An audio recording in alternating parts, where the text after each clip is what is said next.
Happy Friday, everybody. Josh here on the wrong lead. Another episode of You Gotta Be Shot-Tinning Me. I am joined as always by Mr. Matt Carlson. Matt, how did Wednesday Happy Valley treat you this week? Better than I thought it would. It was Wednesday Shot-In. It was not Mm, Wednesday Happy Valley. It yep. was their ceremonious all dirt card, which is why we're doing Sunday Happy Valley, which we'll get into that. But yeah, the all dirt card, which I traditionally never win at. I did the spot play thing, keep it small, just bet a couple place bets on some long shots, and came away with a little bit of profit. Nothing great, but winning beats losing, so we take it. Yeah, I think I was pretty light on Wednesday. And it's sometimes it's tough. Like I know there are certain ADWs that have the advanced wagering. My main ADW, Naira Bets, shout out to Matthew DeSantis. They don't always offer the advanced wagering on Happy Valley or Shot In in this case for Wednesday morning. So sometimes I can't get my bets in ahead of time. So I'll often just play the last couple races there, and I think the only like I only bet one race, but it was the last race, and I think I bet what ended up being the favorite, but it was a lukewarm favorite. I think it went up at like 3-1 or Yeah, something. 3-1. Yep. Yeah, so I had a little bit of money on that, and so I turned a profit on on the one race I bet, but yeah, those all dirt cards can be something else. But man, this is you know we're recording this earlier than we normally do, about 24 hours earlier than we normally do. So we're recording this on Thursday night. So we're looking at early PPs, which I think we normally do even on Friday nights. Um, Obviously, we're going to be at Happy Valley on Saturday, and I guess maybe we should rename this to Andrew's suggested name, which was a Happy Valley Joy Joy, instead of You've Got to Be Shot Me. But I, I think I told you when he suggested we should do a Happy Valley show. I'm like, I need to hit at least a race at Happy Valley mm, this year before we actually do a show about it. Otherwise, there's not going to be good content coming out. We'll see how this weekend goes, but yeah, yeah, and I thought the sequence was it was interesting. And we'll get to it here in a little bit, but man, this is gonna be a busy couple weeks for us. Obviously next week Breeders' Cup. I can't believe it's here already.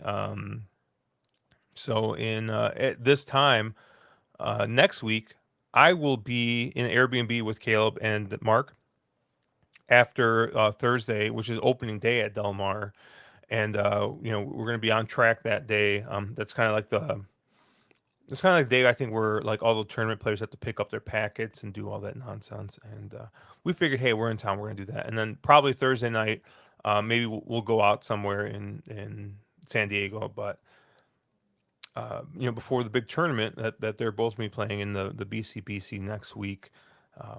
However, myself and Papa Knight will just be betting Chiefs beat the entire time and probably just cashing a ton of money while those fools lose $7,500 of their own cash in that tournament. But um, yeah, it's busy time. A lot of content gonna be coming out. We're gonna have some videos coming out. We're gonna be live streaming on Tuesday. But I and get this ahead of time. Though they will not be a you've got to be shot to enemy next week unless magically I can find time to record an episode. But we'll figure that out next week. But my guess is it most likely will not happen. But next Tuesday we'll be streaming. Matt, hopefully you'll be joining us. We'll have Andrew with us. We'll have we'll have every single person in the On the Wrong Lead family on for this. I already have two additional people who are ready to just shit up the comment section and live chat. So it should be a fun time. But I'm excited. I haven't been this excited for racing in a while. I mean, Shot Tin, I love betting this every week. It's a great product. I love handicapping this. Very, very fun. But yeah, I don't know. I maybe it's just the fact that I'm actually going to be there gets me a little bit more excited. I'm going to try and play at least 50%, if not more, in cash, which I never do. I always play through my ADW, but I'm like, you know what? I'm going to be there. We're going to be in kind of a special section. Hopefully, there'll be a lot of betting terminals, and we won't have to be fighting the crowd. So I figure I'm going to bring a couple $100 in cash and just try and bet cash through most of it, and see what we can do. But I don't know. I'm excited. The races look interesting. I've only taken a very very high level look at racing for next week, but yeah, I don't know. It looks like it's going to be a really really fun weekend. Hopefully Del Mar is not as biased as it was for the summer meet. I mean, speed was just absolutely king all throughout. But yeah, I don't know. I'm cautiously optimistic, and like I said, I haven't been this excited for racing probably since the Derby this year. I mean, Saratoga came around, and I wasn't super excited. Del Mar in the I wasn't super excited for summer racing. I mean, my handle probably showed it. Sorry, Donnie over at Naira Bets. I'm sure he's looking at my handle like, what the heck happened here? But I don't know, Matt. Have you had a chance to look at anything, or how are you feeling about this Breeders' Cup coming up? Yeah, I mean, it's always a fun time of year, right? I mean, I've kind of stepped back from betting, at least similar to you, right? As much as you know, I had on domestic racing for a few years, right? COVID on through like last year, it was probably still my primary focus, and even stuff like Hong Kong was probably just a secondary thing that I did. Whereas that's drastically reversed this year. But yeah, I think it's fun for a couple reasons. For me, especially, I think just having entries out that early and seeing okay what's lined up and kind of getting everything squared away so soon, you can really dive in. I mean, we've talked about me like pulling down Japan replays, watching Euro replays, right? Pulling stuff, kind of way in advance. And that's stuff I feel like probably I should do more of the for, every race, right? I should have all that information lined up before I even place a bet on anything. But I do feel like you're just able to put more effort into this because the races are more readily available, right? You're coming from different locations, and I feel like it's a more, I don't know if old school way of capping is the right way to put it, but because you're dealing with so many different, variables, different coasts, different tracks, different setups, things like that, I feel like it feels like you can putting the work in can earn you a lot, right? Whereas if you just have six horses that are racing, four of them raced against each other last out, and then two were just racing in the same condition like 5 days before, what's your edge there, right? How much work can you really put into a race like that and glean something that no one else is going to see? So I feel like, hey, bigger fields, a lot more money, a lot of different tracks, a lot of opportunity for stuff where if you put in that work, you can see some results. I think some of the people we saw last year, um, Kevin at BCBC finished second, right? Hayes, he put in more work than anyone I've ever seen to a sequence, and the approach he took was to say, hey, I'm confident in these races specifically because of all the work I put in, and just literally probably win parlayed that into a second place finish. It wasn't overcomplicated. It was just he literally had more of an eye for races than almost anybody else watching. And I feel like that's the kind of stuff where, part of the reason I like this is because I think you can do stuff like that, like Hong Kong. You just have a bunch of different horses from a bunch of different fields. You can find those things, but BCBC just magnifies that, or Breeders' Cup magnifies that rather. So it does get me excited just because I think it's a lot more opportunity as opposed to just your average day of racing. So yeah, that's why as much as I have been kind of a negative Nancy when it comes to U.S. racing lately, I still do get excited for this stuff. Yeah, and like I said, there'll be a ton of content on our YouTube channel, on Twitter, on I mean anywhere you guys follow us. So keep a lookout for that. I know Matt and I are going to definitely try and do one or two videos this weekend, but you know, you guys are here to talk about Hong Kong, and once again, this isn't Sha Tin, this is Happy Valley, but yeah, I thought this was an interesting sequence because at least the first two races You have a lot of first time in Hong Kong horses, which I think is always a bit tough, to kind of figure out how live they are. But here in race 8, we have a 1200-meter race, right? The Shouking handicap here. And, my lone A in this race is going to be the first time starter here in Hong Kong, which is the 8 Romantic Sun. Zach Purton aboard. And I've mentioned this before with other horses. If I see a horse first time in Hong Kong and I see Zach get aboard, I mean, my eyes gravitate to that. This horse only had one start in Australia, and that was a win, and that was good enough for someone over here at Hong Kong to, get the phone and be like, "Hey, how much for that horse you got over there?" So, seeing this horse first time here, seeing Zach get aboard, and seeing that I think in 3 trials this horse has got 2 placings. So the horse seems to be in very good order. Draws the rail here. I mean, rail Zach Purton trialing well, 1 for 1. It's kind of a tough one, I think, to leave off. So 8 Romantic Sun is going to be my lone A in this spot. I do have 2 Bs. I think of the horses with starts here in Hong Kong, I think the 2 Celestial Colors probably makes the most sense. Um, I think took a little while to get going. I'm looking at the PPs here with the last 5 starts. Horses got 12 starts here so far in Hong Kong, but you know, you kind of look. He's only got 1 win so far in Hong Kong, but I don't know. You kind of look at the horse's recent form, going back to the summer, late spring, early summer of last year, and I don't know. Something I think was just off with the horse. Something went wrong, and basically got laid up after June, about a month before the end of the normal Hong Kong season, and has basically come back kind of with a vengeance. With a third place, with a second place here, and is stretching out here a little bit. So was running the 5 furlongs, is now going 6 here.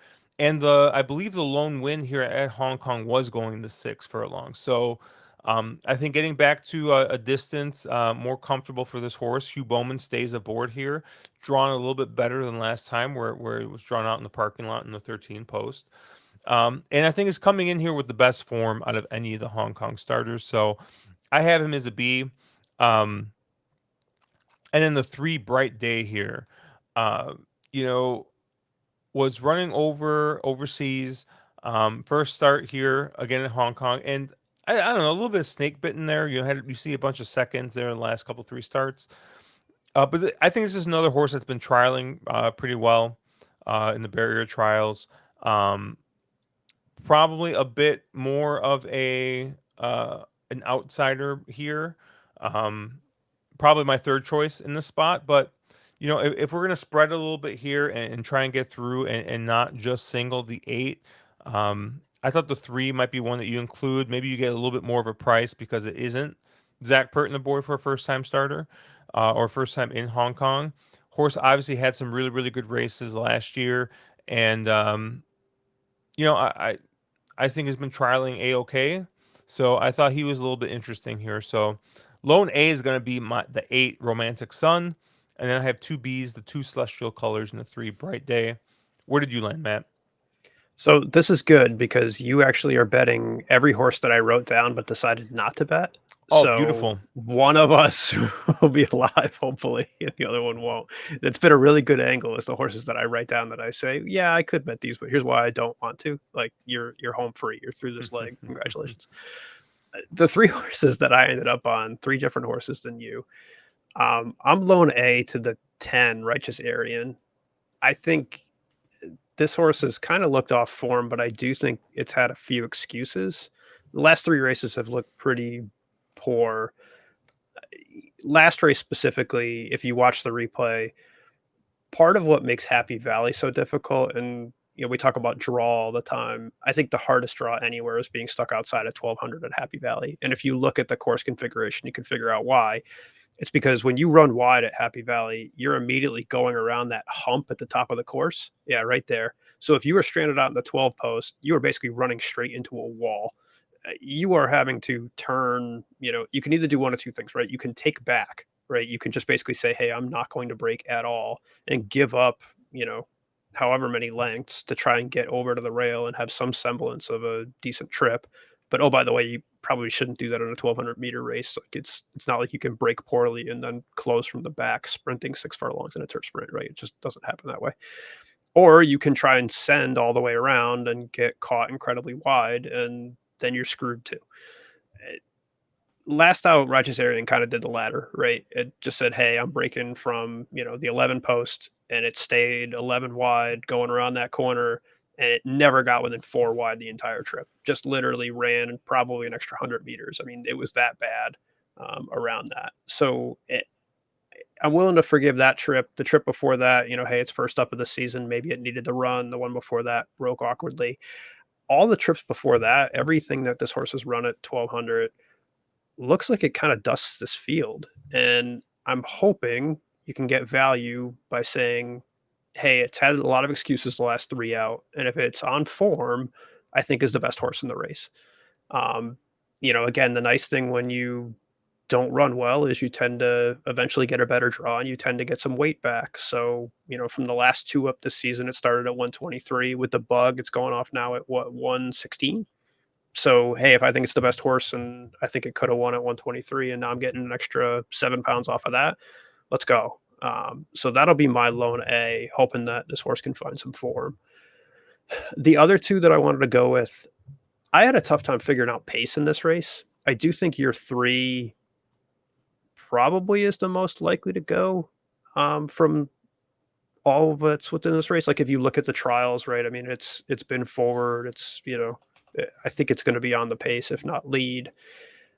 My problem is Derek Long. Derek Long is 0 for his last 75 at 1200 at Happy Valley. That's the percentages are really easy there. That's a 0%. 0 out of 75 is horrific. So I really don't want to go there just for that reason. I think, even if he's on the lead, he's breaking for the 10 post, he's going to send. He doesn't do well coming around that turn. So I tossed that one. Maybe Celestial Colors also goes, but that horse has been an anomaly. I can never figure out what that horse wants to do. I ended up on the 4, Rising from Ashes, who I think, if you look at the last couple of trials, has shown a lot more speed. You'd never know it from the running lines, but this horse was leading over. I think that trial was shared with a horse who's running in race 10, Tomodachi Kokoro, who's like a class 2 horse. Showed a lot of speed, showed going forward. I think they send. I think they send this horse, and I do think, you're going to be a lot closer than they've shown on the form line here.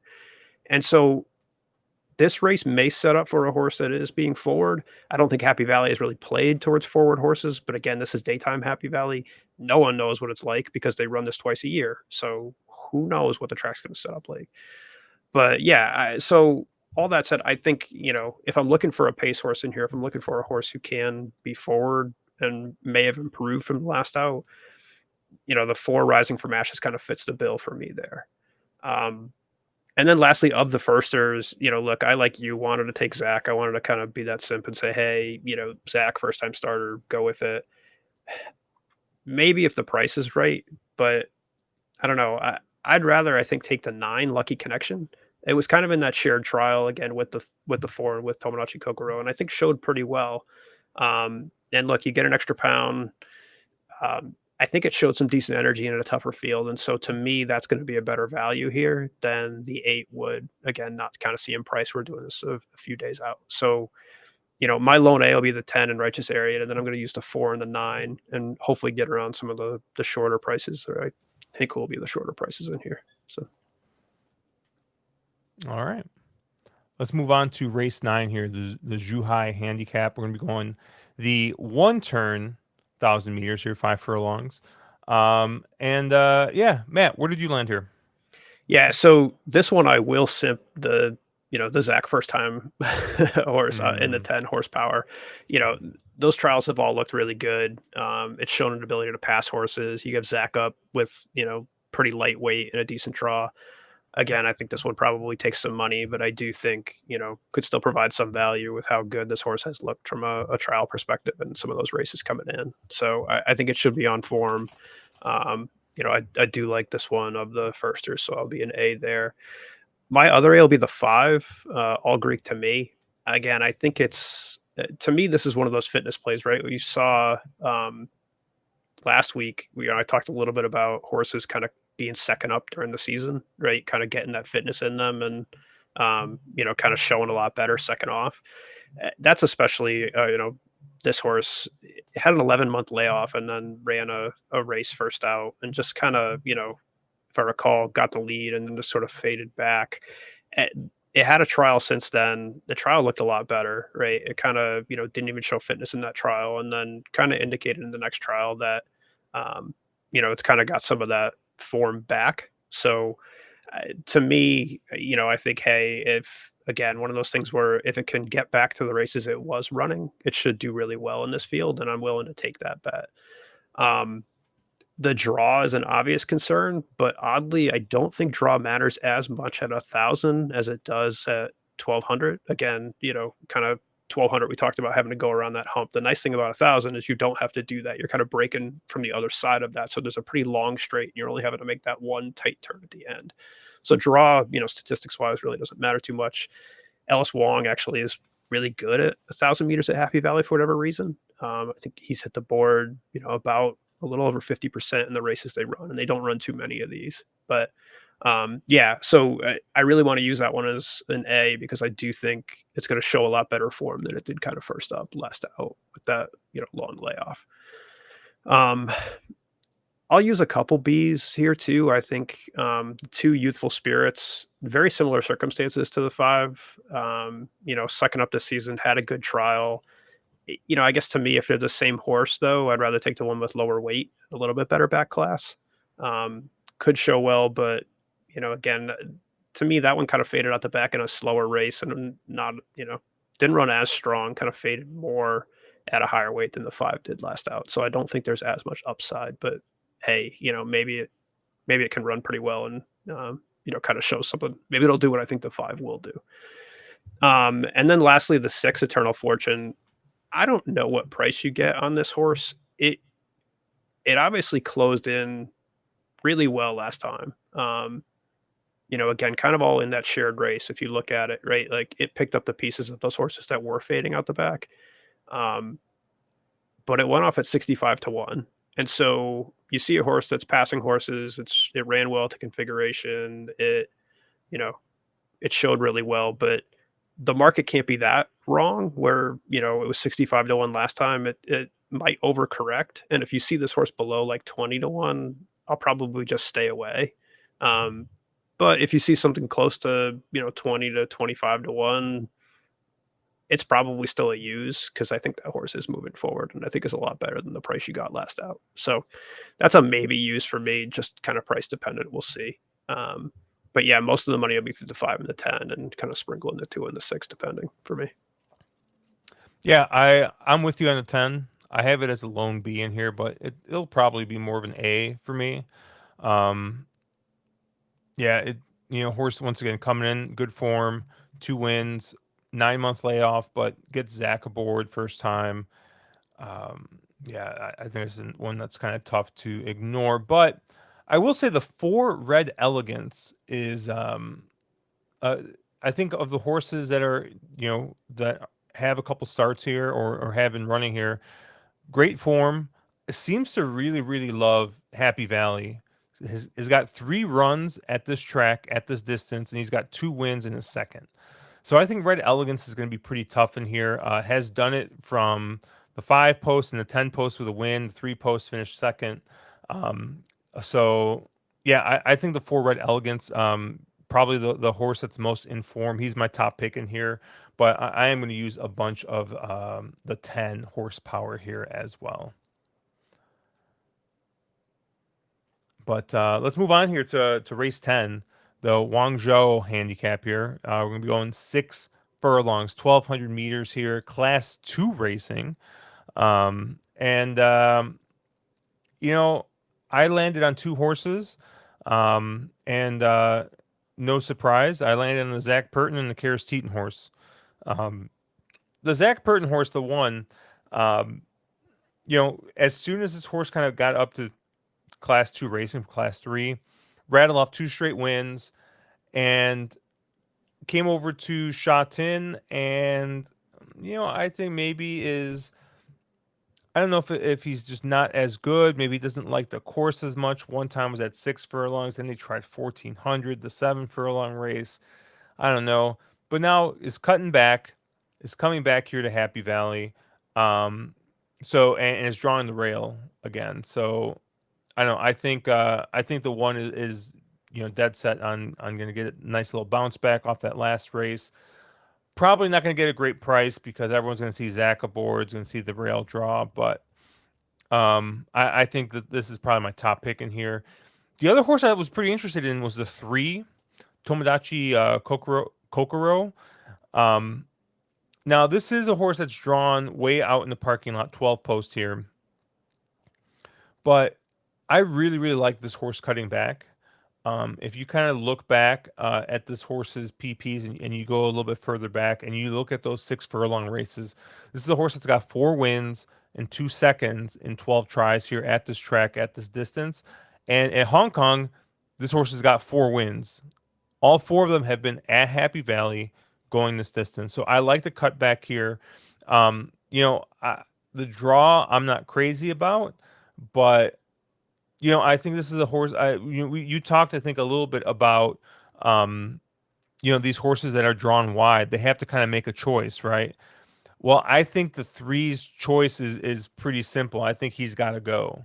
So I do think if he can go and not get floated out super super wide the entire time, I think there might be a shot that he's able to get good position, if not get to the lead, and maybe make a little bit of noise here, with that outside draw. So those are the only 2 horses I'm using here. I'm using the 1 co-partner Prance. I'm using the 3 Tomodachi Kokoro. Um, where did you land, Matt? Yeah, similar. Well, capped it similar, but probably embedding it different for similar reasons, right? Tomodachi Kokoro, I like a lot in here. I'm still gonna make it a B just because of the post, but interestingly enough, right, this horse does have a win from the 12 post at Happy Mm, Valley, which is hard to do, right? And I think that really indicates, like you said, this horse is really, really good at running 1200 at Happy Valley. This is definitely what this horse wants. I like that it can be tactical, right? I like that you've seen it kind of take the lead. You've seen it kind of cut back or, get that stalking trip and win too. So I think that versatility is that kind of horse that you need when you're breaking from a poor post position like that. If you're a one trick, right? Like if you need the lead, then it's really not going to work out, right? I think you have to let the race come to you when you're out there. And I do think Teton knows how to do that too. So it'll be a B, but I do think only, I wouldn't bet it otherwise if I didn't think it had enough ability to win from way out in this wall post. Um, Co-partner Prance, look, I like the horse. I think it has every right to win this race. I just don't think it's any value, and I don't want to play a defensive B into the last race here. Again, if it wins and I lose, so be it, right? Maybe I play it as a B on a couple tickets. I just don't want to play the favorite when I think there's other horses that are just as good, if not better, for the price I think you get on this horse. And if it wins by 6 lengths, okay, so be it. Whatever. I can't be too upset when a favorite comes in and I win less money or I don't win the lower ticket if I'm going to take a swing at horses that I think are more likely to win. So I'll probably leave that off my tickets, but I don't disagree with your capping saying it's probably, one of the 2 best horses in this field. Um, a couple of the other horses that I did want to go to then, I guess I'll start with the 7 Raging Blizzard. Uh, there's a ton of questions on this horse, right? I mean, it's how to, it's jumping class, right? It won last out in class 3, so it's jumping up to class 2 in the middle of class 2. Um, John Size has not looked all that great this year. It's coming off a huge layoff. It's drawn wide. So there's a ton that are against this horse. And yet I still think the trials have looked really good. Um, and I do think that this horse, despite all those factors, has run the best races at 1200 at Happy Valley, right? I think it sets up better than any of these horses in here if it can run its race. So, you know, uh, sometimes I say, hey, a horse needs a start off of a layoff, but those longer layoffs I think can even benefit you because it still has to race into form, right? They kind of have those trials and it trials into form rather than races into form. So to me, hey, this is the one that I want to go with as an A. And you probably get some decent value because of all those factors, right? I think all people will see all of those things and say, hey, well, I don't want to bet that horse for all these reasons, and yet I still think it's good enough. So I'll go there as an A. The other couple horses that I wanted to bet, the 11 Wonder Star. I talked about this horse last up when it was running probably in the toughest, class three race or toughest class race you could start in, right? I mean, it lost to that race where it had Wunderbar. It had King Miles in that race. I forget who else, but I mean, that race was just absolutely stacked. And so, I even said, hey, this horse looks good, but this is going to be a tough race to win. Um, I know I just said 2 races ago that Derek Lung was 0 for 75 at 1,200. I think if he's ever gonna win at Happy Valley, it's gonna have to be on this horse. So, I am still gonna use him as an A and hope that he's 1 for 77 at the end of this thing because, if he doesn't win this one, he's probably not winning for another 75 too. So, um, I think that's just where I'll wanna go, second up because I do think this horse could move forward, and I do like that it had a race under him. Even though, there's a lot of excuses given the field why it didn't kind of show too much first up. And then lastly, the 12 six pack. I think it's a first up in Hong Kong. There's been a lot of hype around this horse. I think, even like Tom Wood was posting about it up, today, where um, it's run in some really, really good fields in Australia. And, obviously it was running in grade ones, had a name change. I forget what the name was beforehand. So someone who actually follows Australian racing is welcome to comment or tell me how good or bad this horse actually is. But I do think, anytime you see enough hype behind some of these horses, sometimes they are just the real deal. And I do like seeing the trials. One thing, if you have a fast horse that can send out and kind of get speed and you're seeing they're winning those trials, it's another when you're seeing a horse pass in those trials. It means, hey, this horse, obviously it's not a first time starter. So it's not like it's a brand new horse, but anytime you're seeing kind of a horse with ability to pass, that's always a little bit more appealing to me, even if it's not winning those trials coming in here. So I'll use that one as a B as well. Most of my money will be through the 7, but scatter in the 3, the 11, and the 12 all as Bs, and hopefully connect on something. And again, hopefully get around a short priced co-partner for Anson here, and win some money rather than take a favorite that I tepid on.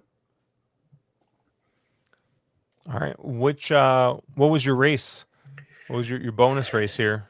I went to race 1. I'm going back to the tried and true. Like, I'd want to be awake for it, and this is a terrible race. So I don't know why I'm doing this to myself, but I kind of went with the default of there's a lot of horses who have proven they really don't want to run 1,200 at Happy Valley, right? I think there's a lot of offers in this field, and it's class 5. There's a lot of offers everywhere. Um, but the horse in here that I think has shown decently well that hasn't run at the configuration is the 11 More Rice. Obviously, this is a horse that has never hit the board in 12 tries of running anywhere. Is 0 for 1 at the distance. Um, is drawn way out, but I do think has been lightly raced. It's first up this season. Um, it the only other horse that's ever won in this configuration is the 6 Viva Allah, and that horse hasn't, seems like it's lost a couple steps. And so I'm willing to try the horse who has not shown that it's definitively awful at doing something and has kind of shown some progression since then, right? And has some excuses kind of coming down into class 5 rather than a bunch of horses who've kind of, just capped out and kind of shown they belong. So I'm going to take a big shot and kind of go towards the 11 More Rice with getting to weight, um, getting to do something it hasn't tried too much, and hopefully can show this is what it likes to do. So it's going to be a huge price, but we'll see. There's not much in the here, so take it a swing. Yeah, I had a hard time with this. I actually landed up on race 5, the Hugh Zhou handicap here. We're gonna be going 6 furlongs, 1,200 meters in class 4 racing. Um, I landed on the 8 Smart Fighter, and this looked like a race that was pretty devoid of any kind of speed. And I looked at the speed map. This seemed to kind of be the horse that they thought could get to the lead. You look at Telecom Dragon, who's on the rail. You know, this is a horse that has basically taken back every single start.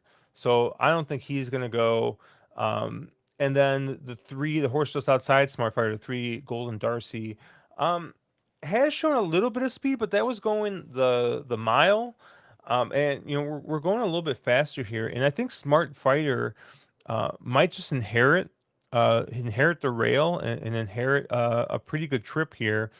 Um, and it's one that I think since coming to Happy Valley and cutting back to this 6 furlong distance, has got 3 starts at Happy Valley with a second and a third, and both of those are at this distance, going 6 furlongs with the second and the third. So I don't know. I think this is just a horse that maybe has found what he wants to do, and is going to be drawn really well, and might just get a very very favorable trip here. So I landed on Smart Fighter. I think you'll probably get an okay price on this horse, probably 5 to 1, 6 to 1 or ish around that.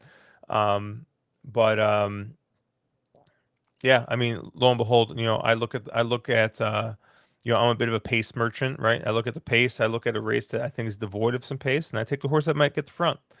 So, um, you know, I don't think I'm reinventing my handicapping wheel here, but that's where I'm Yates. gonna kind of That's land. it. Yeah, E8s, baby, right? 3 cherry horses, but that's gonna do it for us here on You've Got to Be Shot Tinning Me, aka Happy Valley Joy, since we are looking at Happy Valley.